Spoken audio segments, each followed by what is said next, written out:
Muchísimas gracias. Muchísimas gracias, por supuesto, al Congreso por invitarme a comparecer en esta comisión y, sobre todo, muchísimas gracias a todos ustedes que llevan ya no sé cuántas, no las tengo contadas, y cuando el calor aprieta, digamos, todo eso es mucho más difícil de llevar, ¿no? Muchísimas gracias, de verdad, porque el trabajo que están haciendo todos ustedes en esta comisión y, por supuesto, en los grupos parlamentarios y los partidos políticos que están detrás, me parece de lo más encomiable. Y este afán, el afán que ustedes tienen, es un afán absolutamente compartido por mí, en mi modesta circunstancia, pero por muchísimos ciudadanos que están convencidos de que es necesario que de esta subcomisión salga finalmente pues, una ley y que no sea una ley como las demás, sea una ley duradera y que no esté sujeta permanentemente a cambios o a simples revocaciones en función de los avatares políticos. Por lo tanto, aparte de estos agradecimientos, quiero manifestar este propósito, este voto, ¿no?, de que de las conclusiones de esta comisión pueda salir efectivamente una ley de educación compartida y duradera. Se me pide, como a todos los comparecientes, que, exprese un diagnóstico, unas conclusiones, unas propuestas de actuación. Como no he visto todas las comparecencias, pero sí bastantes, intentaré no aburrirles mucho con muchísimos datos que ya les han suministrado y más bien tratar de aportar algo que sea nuevo también a lo que hasta ahora han tenido ustedes aquí. De todas formas, respecto al diagnóstico, yo creo que sí que hay un dato fundamental al que hay que acudir, que es el del abandono escolar temprano, ¿no?, que está en el 19%, según los últimos datos, en este último año 2016, y que nos sitúa realmente en una posición muy delicada. Yo creo que este es el principal problema que tenemos y que sobre este problema pueden converger o convergen todos los demás, ¿no? Aunque solo sea el doble de la media europea, estamos a 10 puntos prácticamente, o 9 puntos de lo que es el objetivo de la Unión Europea para 2020, es decir, objetivo imposible de cumplir, aunque el objetivo del Gobierno de España se estuvo en el 15% y ya podríamos darnos por satisfechos si efectivamente lo pudiéramos cumplir en 2020 y, sobre todo, teniendo en cuenta que 13 países de la Unión Europea ya han cumplido, digamos, su objetivo particular, ¿no?, lo que no es nuestro caso, ¿no? Por otra parte, en relación con esto hay un dato secundario, que es un dato en principio positivo, que es el que tiene que ver con la población española de entre 30 y 34 años que tiene estudios universitarios o equivalentes, ¿no?, en el que efectivamente hemos cumplido con lo que era el objetivo, como mínimo la media europea, y estamos un pelín lejos del objetivo del Gobierno, pero vaya, estamos, digamos, bien situados. Lo que pasa es que cuando vemos estos datos en comparación uno con otro, pues lo bueno, en este caso, pues tampoco es tan bueno, como mínimo, cuando uno ve el edificio en su conjunto, claro, porque tenemos una estructura con una base muy débil, ¿no?, y aparentemente pues una parte, digamos, una cabeza como debe ser, ¿no? Hay un caso curioso, por ejemplo, entre los datos, el de Croacia. Croacia es el país europeo, el país, digamos, de la Unión Europea que tiene el abandono escolar temprano más bajo, es decir, está sobre el 2,8, ¿no? Es decir, el que mejor, digamos, tiene resuelto este problema y tiene, en relación con España, que está en el 40,1 de población universitaria, pues Croacia tiene el 29,5. Claro, los datos de Croacia son mucho más optimistas desde todos los puntos de vista. Es decir, es un porcentaje respecto a, digamos, en este caso, a una base que es una base sólida, porque si solo un 2,9%, digamos, está en una situación entre los 18 y los 24 años de no estudiar ni trabajar, significa que realmente la mayoría de la población está en este momento pues en una de las dos actividades, ¿no? Y luego hay otra consecuencia, otro dato vinculado con este, que es el de las grandes variaciones entre comunidades autónomas. Ahora vuelvo al abandono escolar,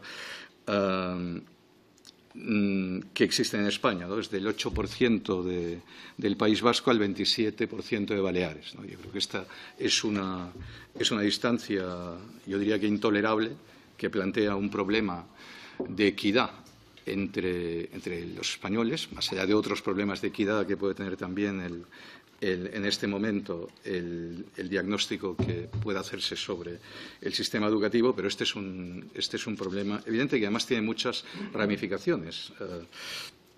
Tenemos otros problemas añadidos, los que ya les han hablado. Yo los recuerdo simplemente, no para extenderme en ellos, sino como mínimo para que los tengamos presente. La tasa de repetición, que es una tasa también intolerable, inasumible, superior al 30%, y en el caso de Baleares. Yo les hablo de Baleares no porque resida en Baleares, sino porque tengo la desgracia más de residir. No, la de residir en Baleares no. Tengo la desgracia de que Baleares es precisamente un mal ejemplo en todos estos temas, o uno de los peores ejemplos. No el peor en todo, pero uno de los peores ejemplos. En la tasa de repetición un 40%, ¿no? O sea, por encima incluso de este 30% de España, que vuelve a ser también, digamos, una mancha que tenemos en nuestro sistema educativo, ¿no? Luego, la falta de atención, la falta de recursos destinados a esa franja de 1 a 3 años tan importante desde el punto de vista de lo que puede ser precisamente la superación de muchas desigualdades, ¿no? La falta de recursos, digamos, que hasta el momento se han invertido allí para que las familias, digamos, con menos posibilidades, las familias donde el ámbito en el que se mueven estos niños, pues no facilitan ese desarrollo de las habilidades no cognitivas, pues puedan realmente esas habilidades no cognitivas desarrollarse en el ámbito educativo, lo que sería, de algún modo, pues una forma, como mínimo, de paliar esa desigualdad ya casi de base, de principio, ¿no? Bueno, esa vieja querencia que era para, como mínimo, yo soy hijo de maestro y de catedrático de instituto, por lo tanto, hijo de maestro y de catedrático de instituto, y mi padre era hijo de taponero del Ampurdán, es decir, para que vean ustedes.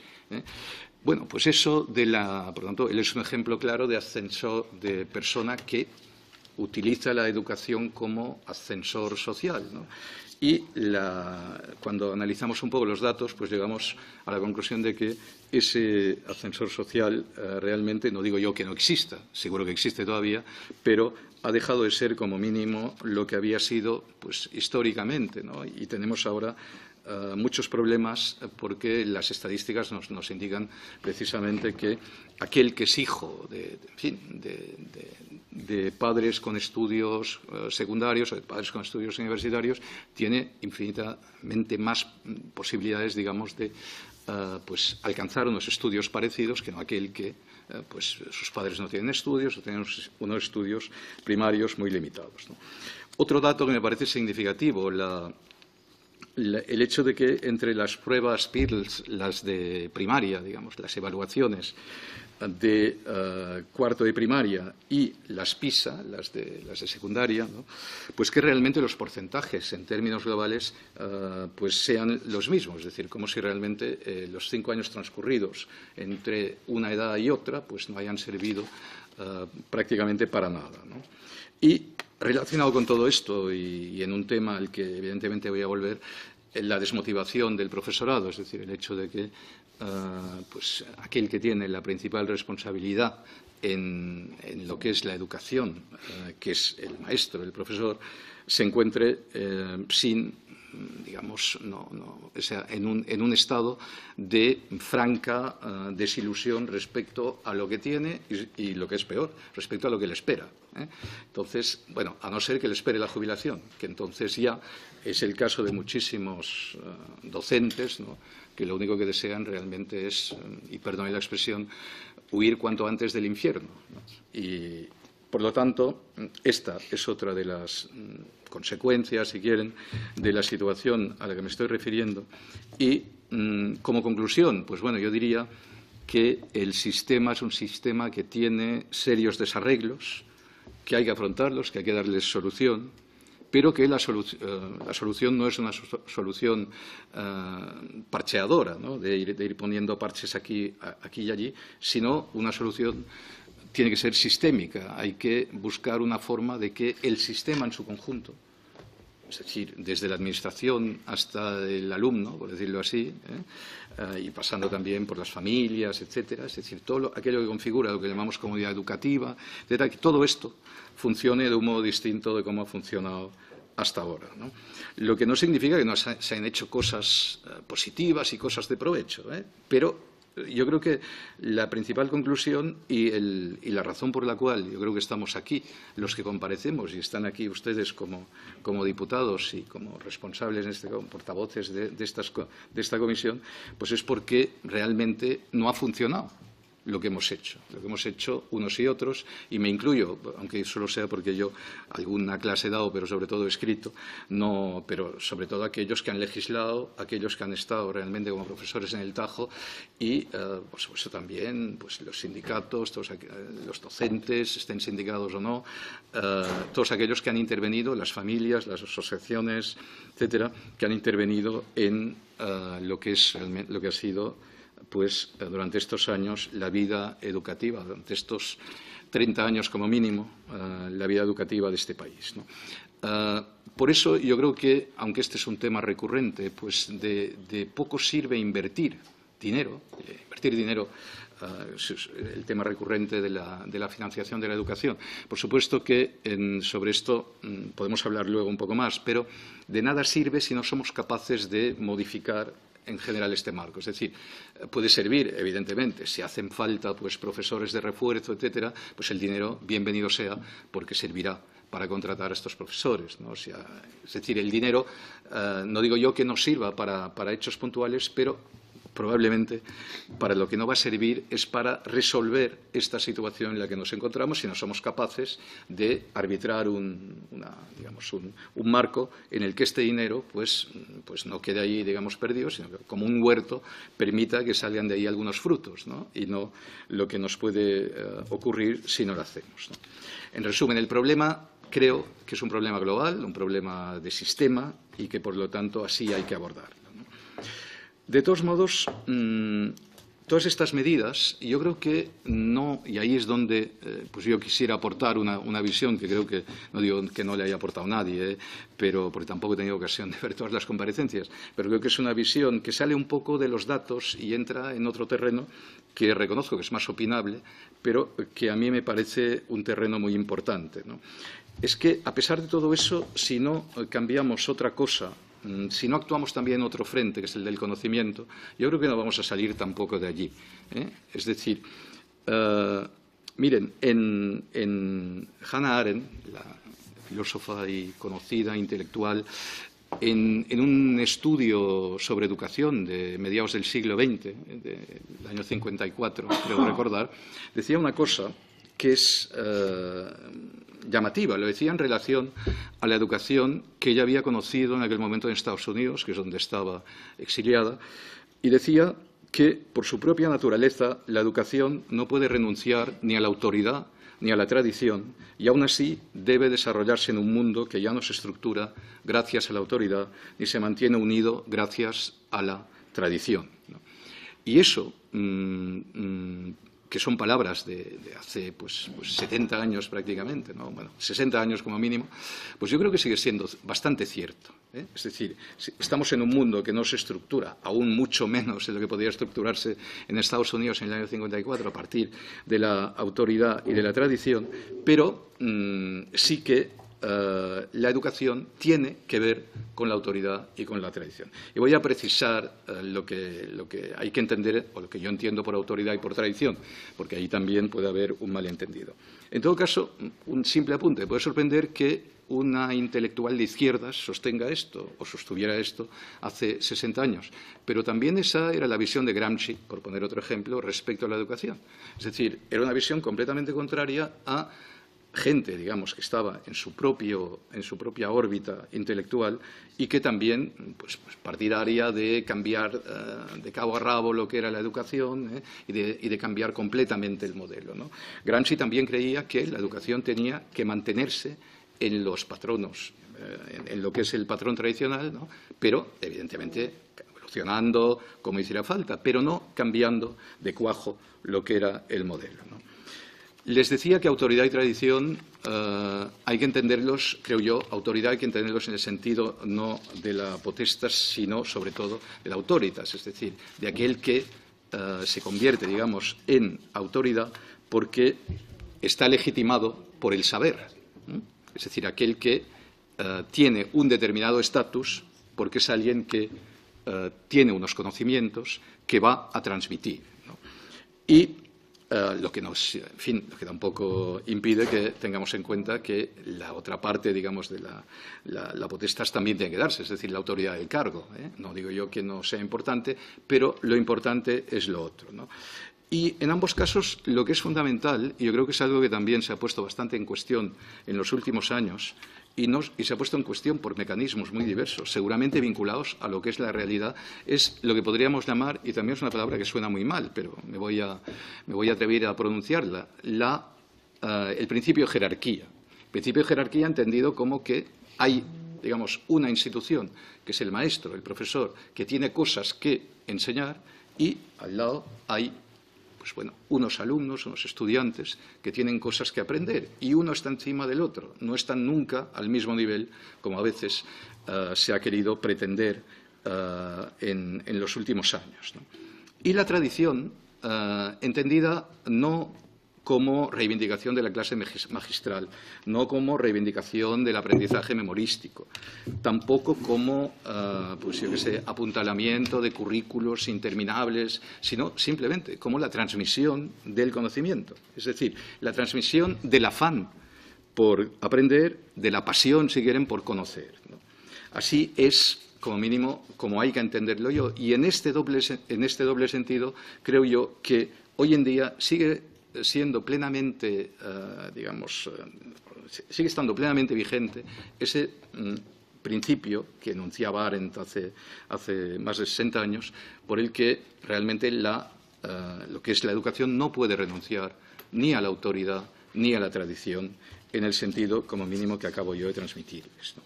Y luego, relacionado con esto, hay otra reflexión que a mí también me ha parecido siempre fundamental y que también es de otro intelectual de izquierdas, me van a perdonar, pero es de Rafael Sánchez Ferlosio, cuando, hablando de los contenidos, pone el acento en algo en lo que a veces se ha reparado poco, que es que los contenidos son algo externo a lo que el alumno, el estudiante, el niño, el joven tiene que llegar, ¿no? Es decir, no es algo que le van a traer, sino que es algo que tiene que ir a buscar. ¿Por qué es importante a mi modo de ver? Pues básicamente porque introduce un elemento fundamental en lo que es la educación, que es el esfuerzo. Es decir, la necesidad de que por parte del alumno, por parte de aquel que tiene que aprender, pues haya este movimiento hacia un determinado contenido, un determinado conocimiento. ¿Significa esto que el profesor no está ahí o el maestro no está ahí para nada? No, en absoluto. El profesor, el maestro están precisamente para facilitar este proceso, ¿no? Pero no para traerles, digamos, como quien trae en un cesto todo cocinado. No, no. La cocina hay que hacerla de forma conjunta, por decirlo así, ¿eh? Y lo que realmente hay que, pues, esos alimentos que hay que cocinar están ahí fuera y hay que irlos a buscar, ¿no? Y esta idea yo creo que también es una idea fundamental. Entre otras razones porque introduce yo creo que en este debate, en los últimos años, y no digo yo que no fuera necesario, pero hemos puesto muchísimo el acento en el cómo, ¿eh? Es decir, en aquello que podríamos definir como habilidades, estrategias, si quieren, resumiendo, el famoso aprender a aprender, que no digo yo que no sea necesario, pero hemos puesto, a mi modo de ver, demasiado el acento en eso y menos de lo necesario el acento en el qué, ¿eh? O sea, en este caso, en los contenidos, en aquello que finalmente, junto a esas habilidades, a esas estrategias, va a facilitar este conocimiento, ¿no? Curiosamente, podríamos ahí pues separar también la parte primaria y la secundaria. Probablemente en secundaria el acento se ha puesto demasiado en el qué y poco en el cómo. Es decir, no, ahí estaríamos en una situación inversa. Pero a mí lo que más me preocupa, y ese es otro de los temas en los que quería entrar, es la primaria, y porque creo que ahí está el problema realmente, ¿no? Y hace un momento me he referido a esas evaluaciones de primaria que cuando llegamos a secundaria siguen exactamente igual al cabo de 5 años, lo que significa que realmente ahí no hay una mejora, como mínimo una mejor estadística que sea realmente relevante, ¿no? Por lo tanto, yo creo que en este terreno al menos hay que como mínimo reequilibrar ese qué y ese cómo en esos dos periodos, ¿no? Insistiendo en el qué en la parte primaria y seguramente potenciando también el cómo en la parte secundaria, ¿no? Y eso es como mínimo uno de los problemas que yo creo que tiene en este momento el sistema educativo español, ¿no? Hay un ejemplo aquí, vuelvo a hablar de Baleares. En este caso, digamos, el ejemplo es más, digamos, es un ejemplo en positivo, pero la universidad, la Facultad de Educación en este momento de Baleares, que, por supuesto, es la que ha ido formando a todos estos, bueno, la que ha ido formando a los futuros maestros y profesores que luego tienen estos niños, que obtienen estos resultados tan deficientes en el conjunto, digamos, del sistema, pues ahora han decidido, desde hace, bueno, el otro día lo manifestaban, modificar el sistema de selección en la selectividad, de selección de lo que son los futuros estudiantes de educación, y también elevar el nivel de exigencia, ¿no? Se han dado cuenta, sí, yo creo que se han dado cuenta muy tarde, pero se han dado cuenta al menos, de que el problema estaba ya allí, es decir, en este primer eslabón, y más allá de los problemas que pudiera haber luego en el futuro, ¿no? Y todo eso básicamente por dos razones: por las numerosas carencias detectadas en matemáticas y en lectura, y en comprensión lectora, en los alumnos que tienen ya, digamos, que en aquel momento ya están como estudiantes, pues cursando el grado de educación, ¿no? Eso, claro, cuando uno está en la universidad y se da cuenta de lo que tiene a estos niveles, que son ya los de alguien que al cabo de 2 años pues ya habrá acabado, digamos, los estudios, pues esto significa que no ha habido ninguna selección correcta, como mínimo en el proceso anterior, y que la propia formación que se da en la universidad es una formación también deficiente, ¿no? En síntesis, ¿no? ¿Qué es lo que realmente, pues bueno, habría que lograr? Pues habría que lograr que realmente en la selección y formación del profesorado, que realmente debe dedicarse a esa etapa de la enseñanza obligatoria, insisto, sobre todo en primaria, que realmente tuviéramos lo que tienen otros países, ya les han hablado de esto y es casi un tópico, pues los mejores, que tuviéramos ahí realmente a los mejores y no aquellos que no saben muy bien qué estudiar, o bien que no han obtenido una nota para estudiar lo que realmente querían estudiar, que no era en ningún caso en este caso para maestro o la educación en el tramo que fuera, educación infantil, educación primaria, ¿no? Por lo tanto, yo, en síntesis y un poco como resumen de todo lo que acabo de decirles, yo creo que tenemos un gravísimo problema de abandono escolar y que hemos descuidado durante estos años, en este primer nivel, sobre todo, en la parte, digamos, de la educación primaria, hemos descuidado en la formación de nuestros hijos, de forma genérica, lo que es el apego al conocimiento, que a mí me parece fundamental, porque sin ese estímulo, sin ese afán de conocer, es muy difícil que las cosas cambien, ¿eh? Y eso es fundamental inculcarlo desde el primer momento, inculcarlo, digamos, en periodos posteriores. Eso realmente es mucho más complicado, por no decir a veces imposible, ¿no?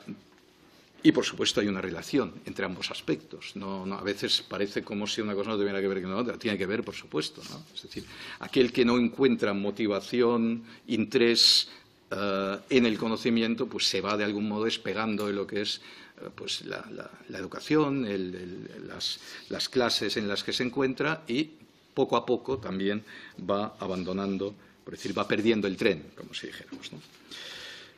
Yo no sé cómo voy de tiempo. Bien, bien. Sí. Sí, me quedan como 6 minutos. 6 minutos. Sí. Pues eso no es nada, Dios mío. Bueno, voy a tratar de darme prisa. Vamos a ver, llego ya a las propuestas, que era otra de los requerimientos. En todo caso, si me quedan cosas ya intentaré luego en la réplica, digamos, cuando hayan intervenido, pues yo también a tratar de ahondar en algo. En todo caso, vamos a ver, la primera, yo creo que se desprende, además es ya también algo muy repetido en las comparecencias que yo he podido ver, es el problema cenital, creo yo, que es el del profesorado. ¿Cómo abordamos este tema? ¿Cómo abordamos lo que es el proceso, digamos, el proceso de selección, por tanto, de acceso y de formación y de evaluación continua del profesorado, ¿no? Creo que esto es fundamental y aquí me remito a la intervención que hubo. Al fin y al cabo, yo estoy muy de acuerdo, por eso les ahorraré repeticiones, con lo que dijo Francisco López Rupérez aquí mismo respecto al MIR educativo. Yo creo que este es el modelo que hay que seguir, un modelo que prioriza la selección respecto a la formación. Creo que esto es fundamental, exactamente como ocurre en nuestra sanidad, no únicamente porque en nuestra sanidad esto funciona y ha funcionado y nos coloca realmente en uno de los niveles, digamos, mejores de lo que es en este momento los distintos sistemas de salud de nuestro entorno, sino porque es realmente razonable, ¿no? Creo que hay que realmente promover el acceso a los que están mejor preparados, porque luego eso tiene una consecuencia obvia, que es precisamente lo que hemos estado comentando hasta ahora, la traslación, digamos, al campo de la enseñanza, y que me parece fundamental aquí también la introducción del conocimiento dentro de lo que es el proceso formativo y, por supuesto, hay que tener también una carrera docente que gestione el talento, una carrera que no consista únicamente en acumular sexenios y lo que hasta este momento ha sido la carrera docente en este campo, ¿no? Creo que es fundamental también incorporar en el primer tramo de la educación infantil la gratuidad.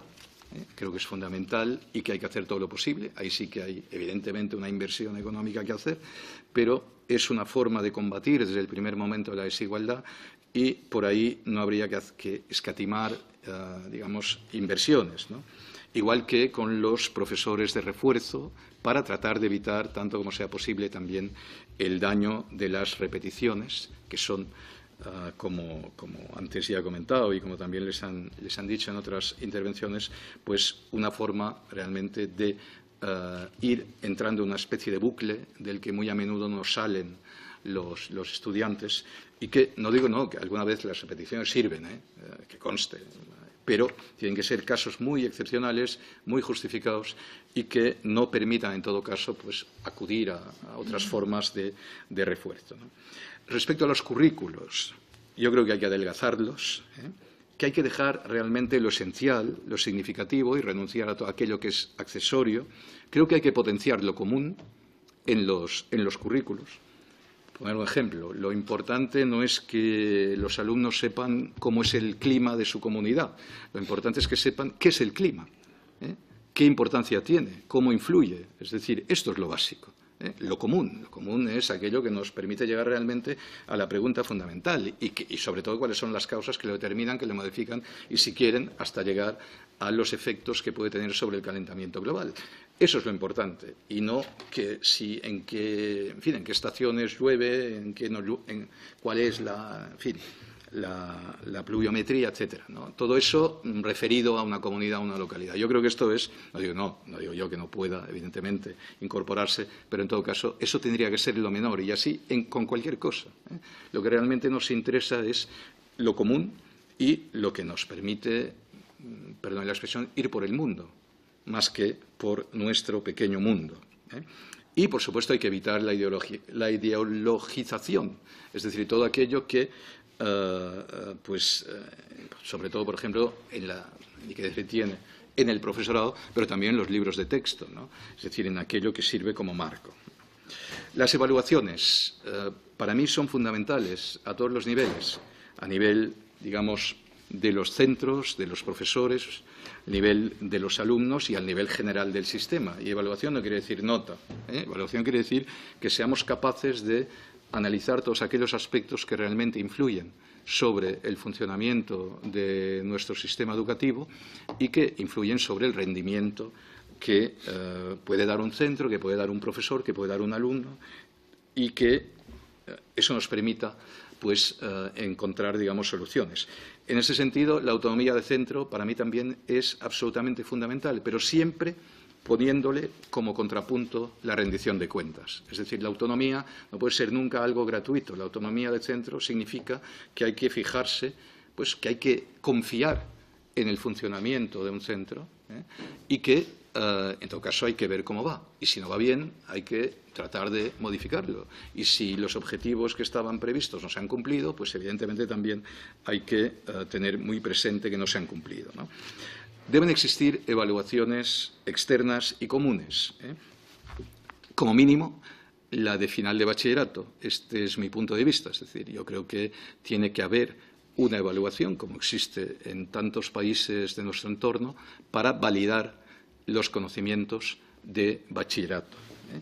Y el otro día había un artículo en los diarios de Vocento, que era una comparación, era una tabla en realidad, una comparación entre los resultados por comunidades de PISA, ¿no? Y los resultados de la selectividad en cuanto a los alumnos, digamos, que estaban en la franja de alumnos, digamos, que habían sacado sobresaliente o que en PISA habían sacado los mejores resultados, ¿no? Claro, uno miraba las comunidades autónomas y veía como, por ejemplo, pues Extremadura, Canarias, ¿no? Eran las que habían sacado, las tenían el porcentaje de sobresalientes mayor, sobresalientes de selectividad, ¿no? Y que Castilla y León y Navarra, que eran las que habían sacado, digamos, los mejores resultados, por decirlo así, en PISA, tenían, en cambio, un porcentaje prácticamente equiparable, pero muy inferior al que podía tener Extremadura o Canarias. ¿Eso qué significa? Pues bueno, significa que esos sobresalientes llegan en las mismas condiciones, finalmente, pues a lo que es el Distrito Único Universitario, es decir, la posibilidad de entrar en tal universidad o tal otra. Y el valor de un sobresaliente en Canarias, hay otros estudios que se han hecho sobre el particular, es infinitamente superior, evidentemente, al que puede tener, por ejemplo, en Castilla y León y Navarra. Y eso es profundamente injusto. Eso es profundamente, pero bueno, es un problema de equidad que año tras año, con la selectividad, vamos, pues, las pruebas, digamos, tradicionales, como mínimo vamos promoviendo, ¿no? Y una última cuestión, y con eso ya acabaré esa intervención y si acaso luego ya trataré. Vamos a ver, hay una cuestión que me gustaría dejar clara, que es la que tiene que ver con la innovación pedagógica. El que yo haya defendido, de algún modo, conceptos como autoridad, como tradición, en el sentido que les he dicho, o que también haya defendido la idea esa de la jerarquía en lo que es la estructura del sistema educativo, no significa que no esté a favor de la innovación pedagógica, en absoluto.